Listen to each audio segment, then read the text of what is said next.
తెలంగాణ అస్తిత్వాన్ని కాపాడే పార్టీ కావాలి, సామాజిక తెలంగాణకే కలిసి నడుద్దాం, జాగృతి విస్తృత సమావేశంలో కవిత, రాజకీయ పార్టీ ఏర్పాటు దిశగా కవిత అడుగులు, ఎమ్మెల్సీ కవిత రాజీనామాకు ఆమోదం అంటూ చూస్తా ఉన్నాం. నేను ఒకటే అడుగుతా ఉన్నాను, కవిత గారు మీరు సామాజిక తెలంగాణ దిశగా మీరు అడుగులు వేస్తామని చెప్పేసి అంటా ఉన్నారు కదా, మీ పార్టీ తరఫున మీరు ఏదైతే పార్టీ పెడుతున్నారో ఆ పార్టీ అధ్యక్షురాలుగా మీరు ఉంటే ఉండొచ్చు కాక, కానీ ఒక స్పష్టమైనటువంటి ప్రకటన చేయండి.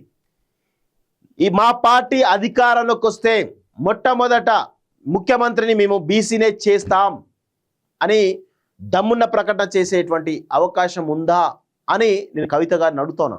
మీరు సామాజిక న్యాయం అంటూ మీరు ఏదో ముఖ్యమంత్రిగా అవుదాం, బీసీలను వాడుకొని అని అనుకుంటే పొరపాటు. మేము ఒప్పుకోం, దానికి 100% ఒప్పుకోం. మీరు సామాజిక న్యాయం అంటున్నారు అంటే ఖచ్చితంగా మీరు బీసీని ముఖ్యమంత్రిని చేస్తామని చెప్పేసి ఒక ప్రకటన చేయండి. చేసిన తర్వాత మీరు సామాజిక న్యాయం అంటే మిమ్మల్ని నమ్మేటువంటి అవకాశం బీసీలకు ఉంటుంది అని నేను చాలా స్పష్టంగా చెప్తా ఉన్నాను.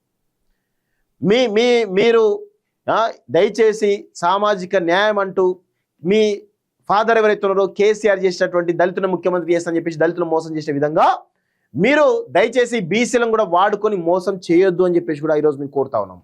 మీకు చిత్తశుద్ధి ఉంటే సామాజిక న్యాయం తెలంగాణ జాగృతి కవితతోటి సాధ్యం అని చెప్పాలి అనుకుంటే మీరు బీసీనే, మా పార్టీ అధికారంలోకి వస్తే బీసీనే ముఖ్యమంత్రి చేస్తాం అని ఒక ప్రకటన చెప్పండి.